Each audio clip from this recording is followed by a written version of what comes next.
바라보며 나를 정케 하신 그 아버지 앞에 내가 나아갑니다.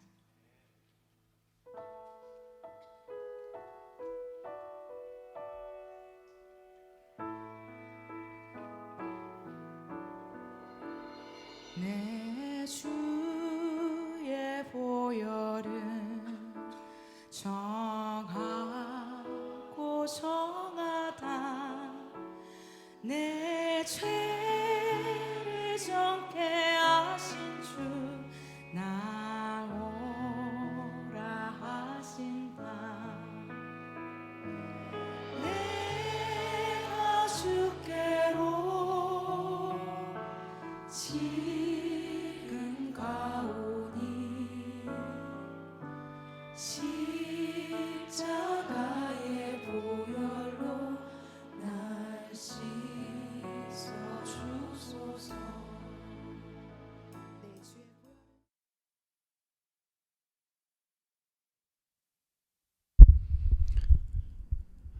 할렐루야. 주님의 이름으로 사랑하고 축복합니다.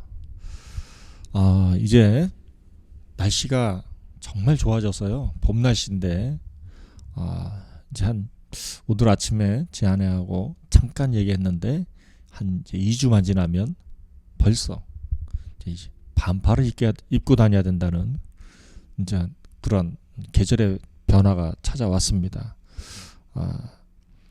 참으로 실록의 계절, 봄의 계절이라고 말씀드릴 수 있겠습니다.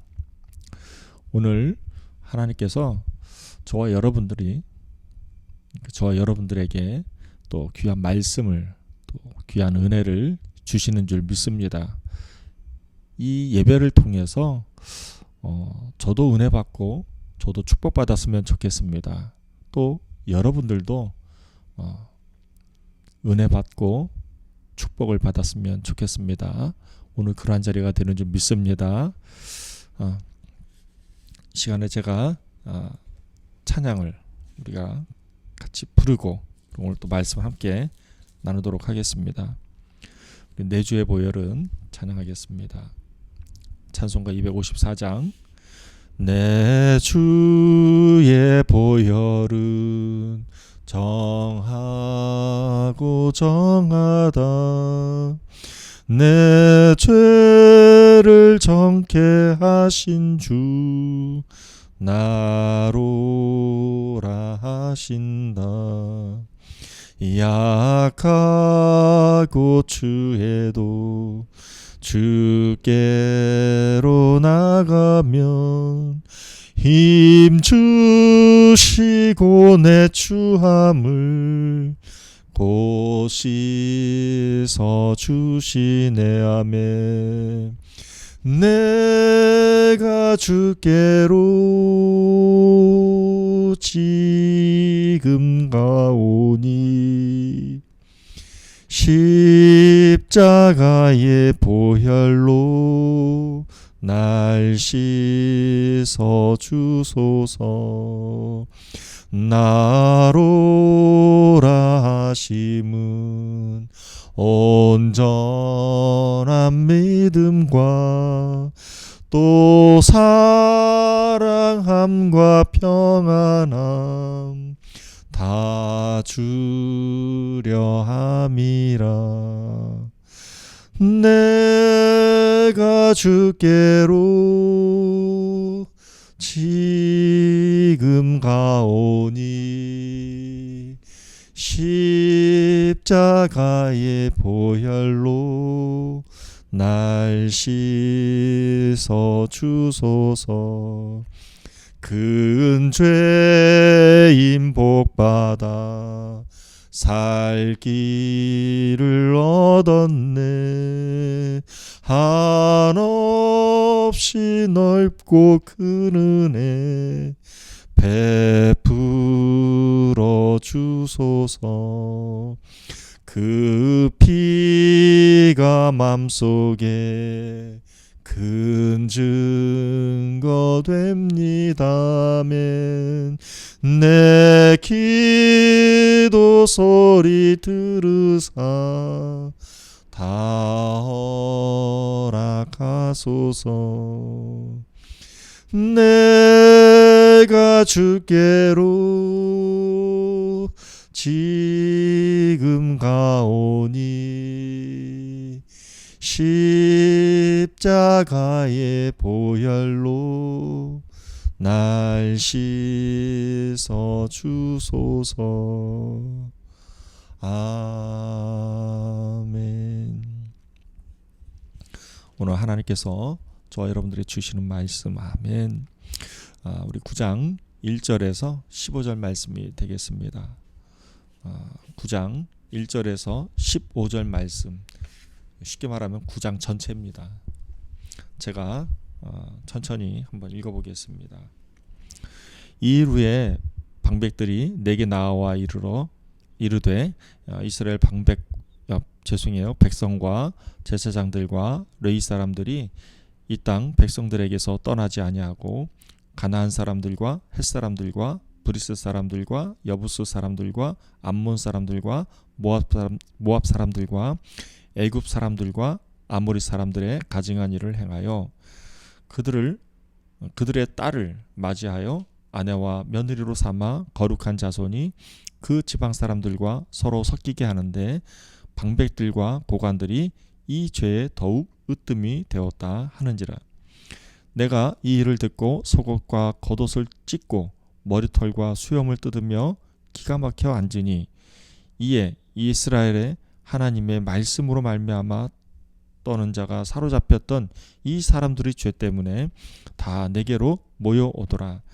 내가 저녁 제사 드릴 때까지 기가 막혀 앉았더니 저녁 제사를 드릴 때에 내가 근심 중에 일어나서 속옷과 겉옷을 찢은 채 무릎을 꿇고 나의 하나님 여호와를 향하여 손을 들고 말하기를 나의 하나님이여, 내가 부끄럽고 낯이 뜨거워서 감히 나의 하나님을 향하여 얼굴을 들지 못하오니 이는 우리 죄악이 많아 정수리에 넘치고 우리 허물이 커서 하늘에 미침이니이다.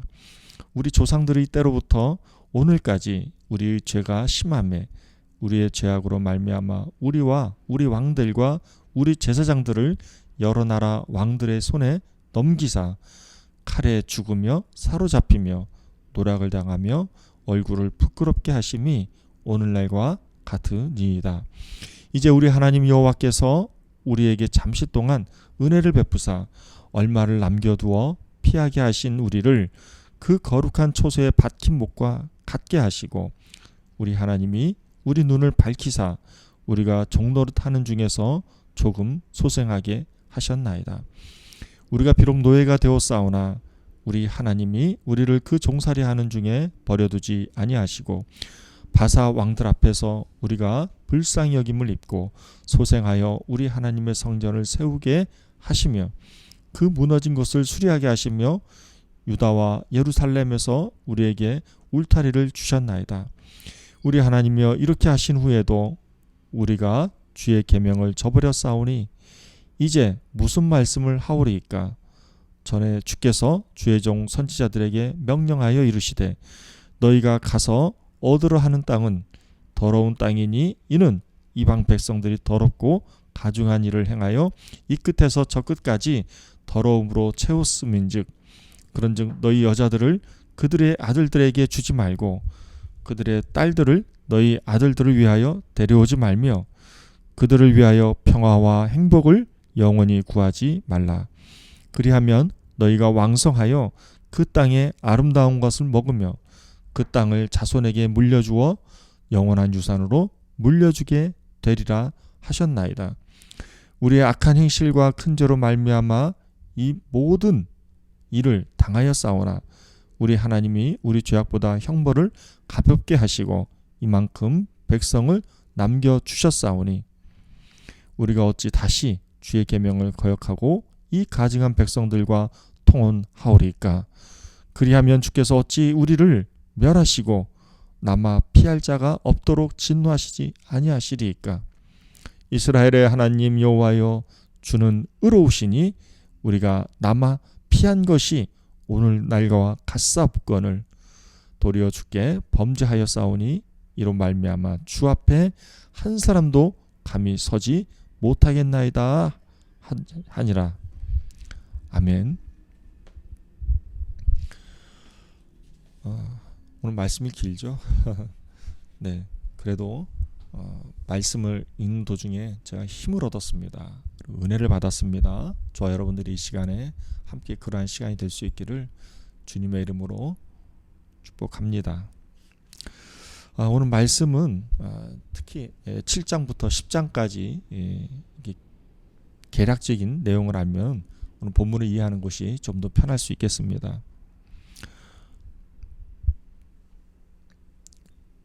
앞서 오늘 말씀의 제목은 정녕 저희는 종입니다 라는 제목으로 에스라서 9장 1절부터 15절 9장 전체입니다. 이 9장 전체를 저희가 함께 배우게 됩니다. 먼저 앞서 제가 말씀드렸던 것처럼 7장부터 10장 내용을 알아야 하는데요. 일단 7장과 8장 그리고 9장과 10장을 둘로 나눠 볼 수 있습니다.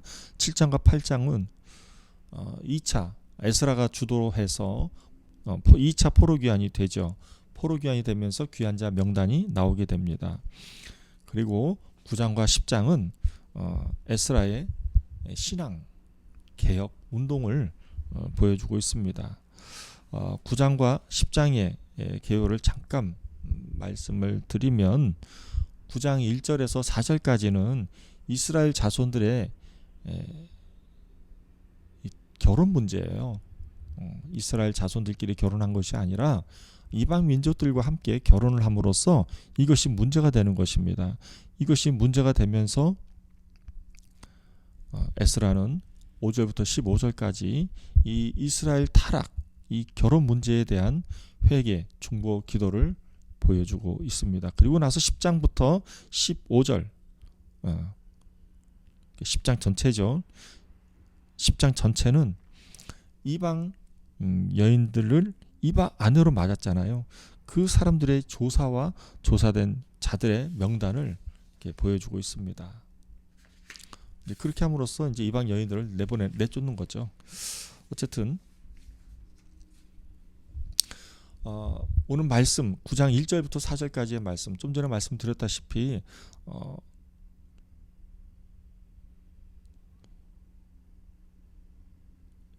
에스라의 이 문제 직면을 보여주고 있습니다. 에스라가 귀환하였을 때에 이스라엘 공동체는 매우 심각한 문제를 가지고 있었습니다. 많은 이스라엘 자손들이 이방 여인들을 아내로 맞이한 결과였어요. 이게 문제가 되는 이유는 이스라엘 공동체는 신정 공동체입니다. 하나님의 중심의 공동체인 거죠. 이 공동체의 정체성이 무엇입니까? 결혼 문제였어요. 이것은 우리가 출애굽 때 당시로 돌아가면 하나님께서 뭐라고 말씀하고 계십니까? 신명기서 7장 1절부터 5절까지의 말씀을 통해서 너희들이 가나안 땅에 들어가게 되었을 때 가나안 땅에 입성하게 되었을 때에 이스라엘 백성들에게 그들이 들어갈 그 가나안 땅이 이방 족속들과 통혼하는 것을 엄격하게 금하신 것을 기반으로 오는 말씀은 시작되고 있는 것입니다. 이스라엘 백성들에게 있어서 가나안 족속들과 통혼을 금하신 이유가 무엇일까요? 그것은 이스라엘 백성들이 가나안 족속들의 가증한 풍습을 본받게 될까봐 우려한 이유였어요. 그런데 저희가 생각을 해보면 이스라엘 백성들이 출애굽, 그러니까 애굽을 떠나기 전에 이미 노예 생활로 몸에 익숙해져 있잖아요. 이방 풍습에 젖어 있었던 것이잖아요. 이방 풍습에 젖어 있었던 당시 이스라엘 백성들에게 가장 중요한 것은 선민으로서의 정체성을 확립하는 것이 중요했습니다. 그러한 이유 때문에 하나님은 이스라엘 백성들에게 그들이 들어가서 살아야 할 그 가나안 땅에서 이방 민족들과 함께 생활하면서 결혼하지 말 것을 금할 것을 명하시고 있는 것이었습니다. 만약에 통혼을 하게 되면 이스라엘 백성들은 선민의 정체성을 확립하지 못하게 되었을 것입니다.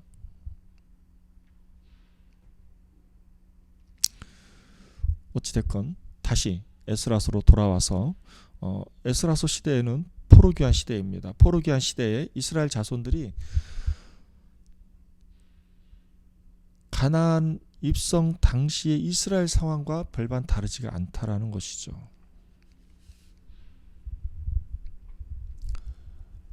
생각을 해보십시오. 거의 70년에 가까운, 거의 100년에 가까운, 한 세대에 가까운 이스라엘 자손들 역시 오랜 포로 생활로 인해서 이방인들의 그런 풍습에 깊이 물들어 있었을 수 있습니다. 이러한 사람들에게 있어서 가장 필요한 것이 무엇입니까? 선민의 정체성 회복이 중요했던 것입니다.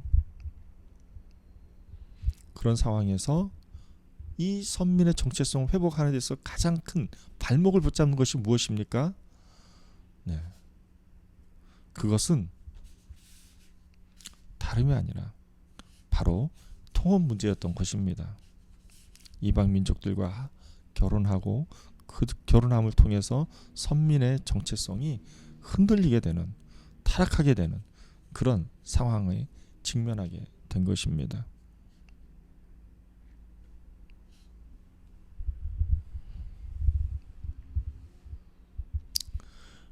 에스라서는 전체적으로 성전 건축하는 본문입니다.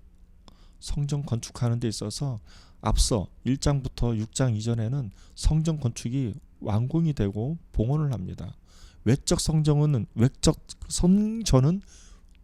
건축이 되었지만 이제 내적 성전, 이 내적인 정체성 회복이 중요했던 것입니다. 그런데 이 내적인 정체성이 무너져 있었다는 것이죠.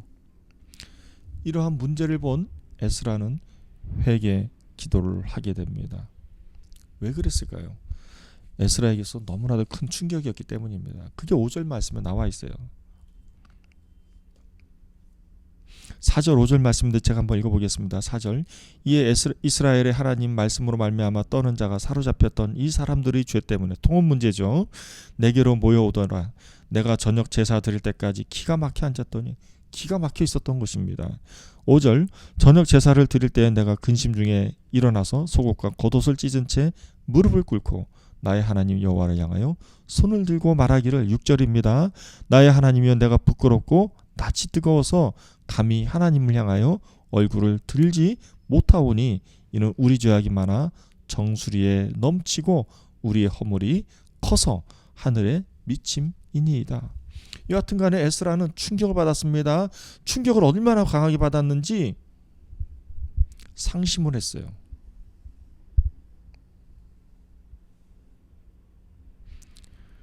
생각을 해보십시오. 얼마나 큰 상심을 했는지 기가 막혀서 앉아 있었다고 합니다. 상심한 거죠. 절망인 거죠. 거기다가 근심 중에 일어났다고 합니다.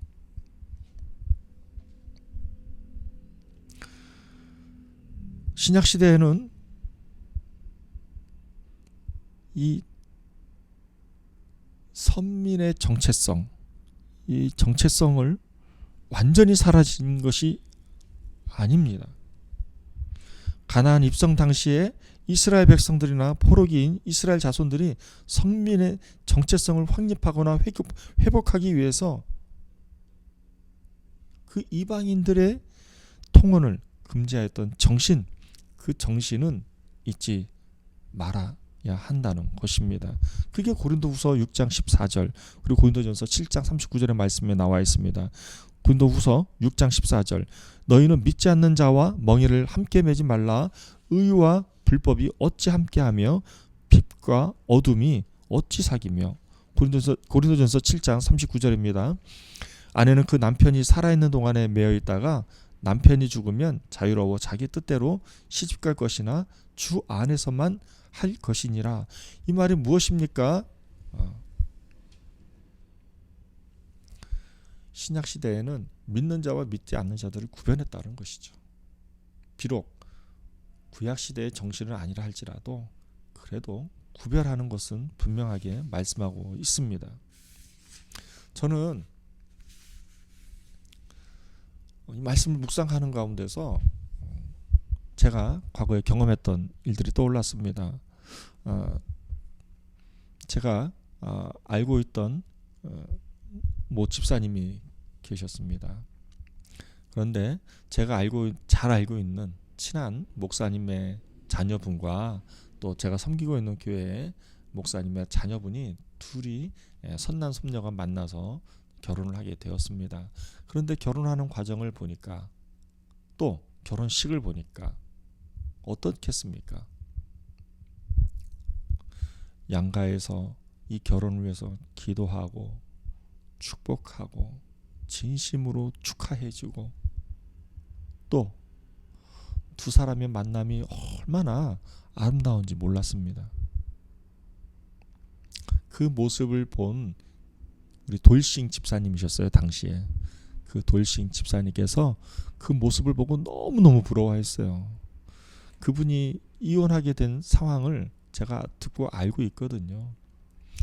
너무나도 힘든 결혼 생활을 통해서 정말 가정에서 뭔가 아름다움과 기쁨과 축복을 느끼지 못하는 그런 상황에서 만남서부터 모든 과정들이 순족하지 않았다는 얘기를 제가 듣게 되었어요. 그러한 경험을 하신 분이 믿는 자들의 결혼을 통해서 굉장히 큰 충격을 받았던 것입니다. 그래서 그분은 기도했어요. 정말 간절히 기도했어요. 저도 간절히 중보했고요.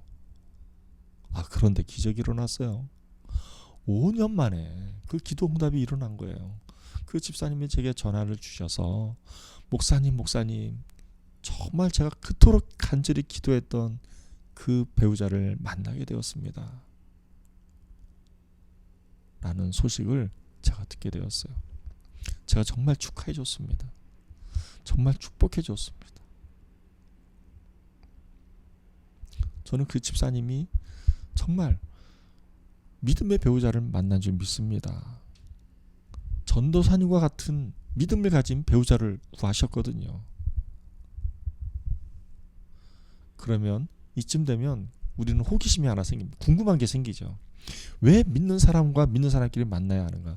저부터도 결혼 생활을 해보니까는요, 믿는 사람들끼리 만난다는 것은 축복입니다. 어떠한 점에서 축복이냐면 다른 거 다 필요 없습니다.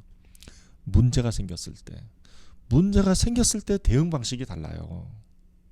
문제가 생기면 믿음의 배우자들은 기도를 한다는 것입니다. 문제 앞에 하나님 앞에 가지고 나아가서 기도하는 것이죠. 기도하였을 때 하나님께서 이해하게 해주시고 깨닫게 해주시고 상대방의 입장을 알게 해주신다는 것입니다. 이거를 전문적인 용어로 쓰면은 객관화예요. 내 자신의 객관화. 나는 잘했나? 상대는 잘못했나?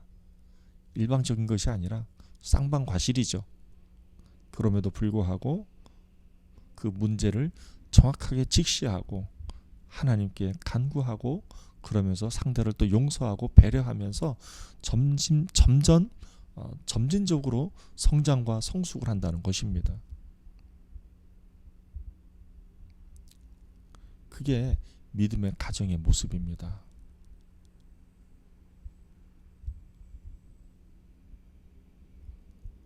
제가 알고 있는, 제가 양육했던 한 분의 얘기가 기억이 납니다.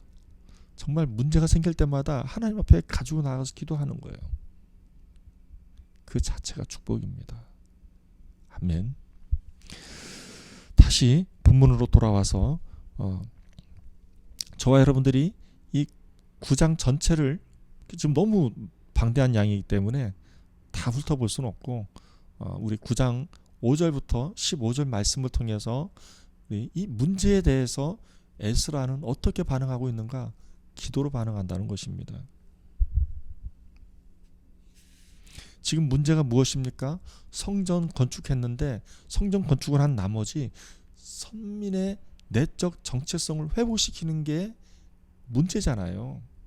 그런데 그 문제의 핵심이 무엇입니까? 통합 문제잖아요. 이방 민족들과 함께 결혼했던 그 이스라엘 백성들의 문제.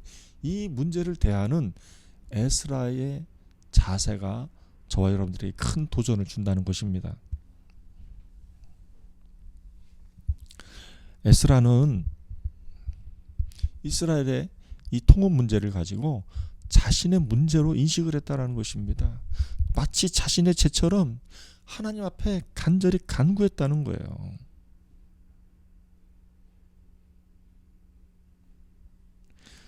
얼마나 간절히 기도했을까요?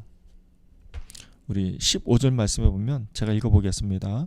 이스라엘 하나님 여호와여 주는 의로우시니 우리가 남아 피한 것이 오늘날과 같사옵건을 죄송합니다. 제가 발음이 자꾸 꼬이네요.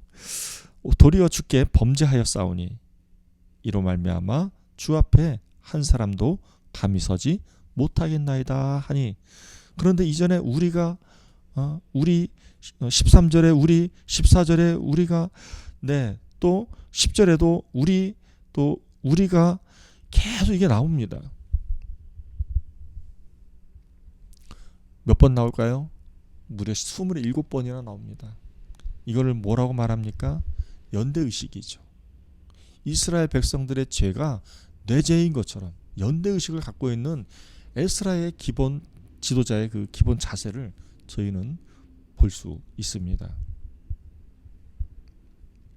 이 연대의식이 강한 에스라의 기도가, 중보기도가 얼마나 강력한지 모르겠어요. 얼마나 소중한지 모르겠어요. 이 에스라의 모습을 통해서 저와 여러분들은 무엇을 볼 수 있습니까? 인류의 죄를 위해서 친히 십자가를 짊어지신 예수 그리스도의 모습을 볼 수 있는 것입니다. 예수님의 대속사역이 연대의식이 통해서 저희들이 볼 수 있는 것이 아니겠습니까?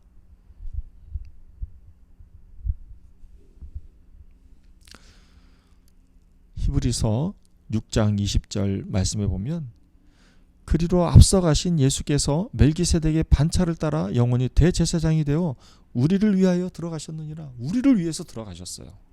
아멘. 또 히브리서 7장 21절 말씀에 보면 그들은 맹세 없이 제사장이 되었으니 오직 예수는 자기에게 말씀하신 이로 말미암아 맹세로 되신 것이라. 주께서 맹세하시고 뉘우치지 아니하시리니 내가 영원히 제사장이라 하셨다. 예수님께서 우리의 지도자가 되신다는 것이죠.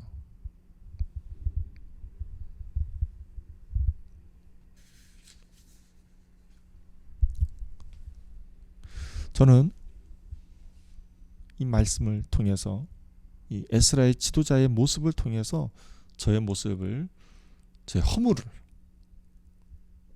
드러나게 되고 이 드러남을 통해서 저는 하나님 앞에 회개하지 않을 수 없었습니다. 제가 벌써 10년이 넘었잖아요. 전도단을 통해서 또 백석 전도단 선교센터와 바른길 교회와 주만날 교회로 오기까지의 그 과정에 있어서 정말 쉽지 않은 과정이었습니다. 그 쉽지 않은 과정 가운데서 저도 많은 문제들을 직면하게 되었습니다. 그러나 에스라와 저와 에스라에서 나오는 에스라서에서 에스라의 그 지도자의 면모와 저의 면모를 대조해서 보니까 회개거리가 너무 많은 거예요. 에스라는 연대의식이 있었지만 저는 지도자로서 연대의식이 결여됐다라는 사실을 오늘 말씀을 통해서 발견하게 되었습니다.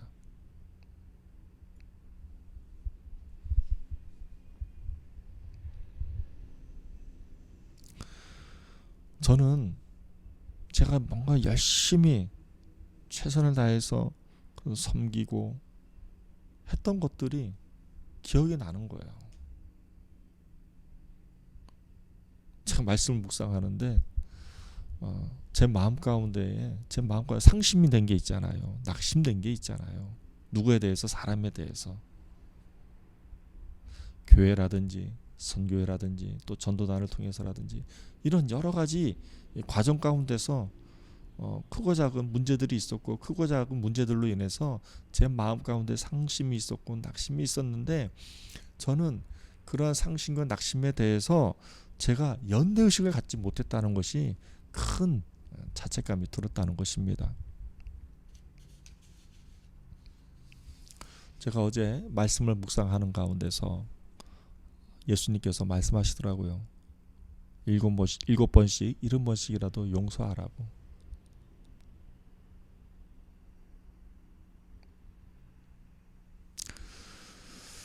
제가 조금 더 지도자로서, 목회자로서, 목자로서 연대 의식을 잘 가져서, 그래서 정말 한 사람 한 사람 더 사랑으로 끌어안을 수 있었으면 좋겠습니다. 제가 앞전에 찬송가 254장 내주의 보혈은 찬송가를 불렀잖아요. 말씀을 묵상하는 가운데 제가 은혜를 받았어요. 3절 가사를 보면 날 오라 하심은 온전한 믿음과 또 사랑함과 평안함을 다 주려 함이라. 이게 가사가 보통 가사가 아닌 거예요. 생각을 해보십시오. 예수님께서 오라 하심은 온전한 믿음과 또 사랑과 평안함을 주려 함이래요. 아멘. 아멘. 저는 아멘 했어요. 온전한 믿음과 사랑과 평안을 주기시기 위해서 저를 오라 하시는 거구나.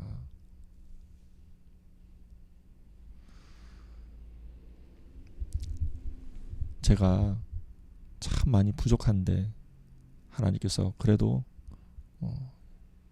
이 부족한 저를 쓰시기 위해서 하나님께서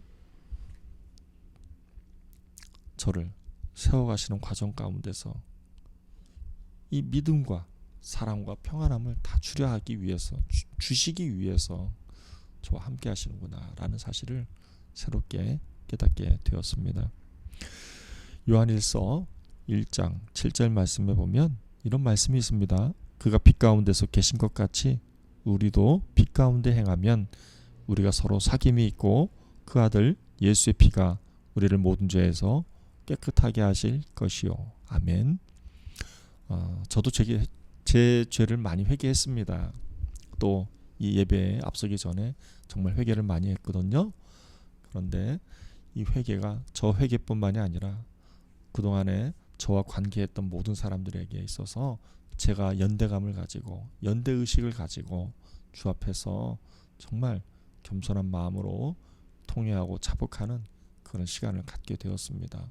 여러분도 그런 시간이 되었으면 좋겠습니다. 오늘 말씀 다시 한번 정리하면 지도자 방백들이 우리 에스라에게 이스라엘 백성들이 이방인의 딸과 결혼했다고 알리죠.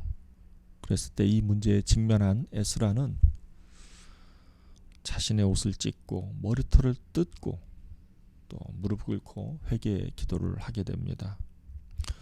죄로 인해서 포로 생활 속에서 하나님이